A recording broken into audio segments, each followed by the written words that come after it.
Welcome. In this video, I'll show you how to add a timesheet entry for past date in Zoho People. Alright, so first up, go ahead and log into your account and now go to your time tracker.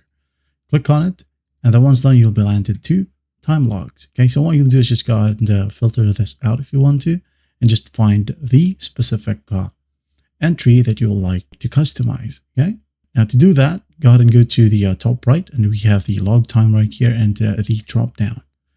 Now select daily, weekly, semi-monthly, or monthly log. Okay, I'm going to go and select weekly right here. Now go ahead and add in the project name.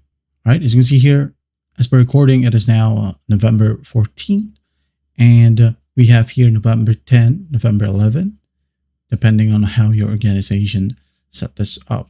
Okay, so let's go ahead and select project names. For example, project 2, another job right here, work item, sample work item. Is it billable or non-billable? Okay, November 10, your work hour, maybe 8. Okay, 0800. November 11, you can go ahead and add in as well, maybe like that. And then once that's done, just go ahead and click on save, and you're good to go. As you can see, for November 10 and 11, it has now been added. And we go ahead over to timesheet right here and create a timesheet. As you can see, November 10 is now enabled or available. Just basically click on send for approval if you want to, and you're good to go. I hope this video helps, and I'll see you in the next one.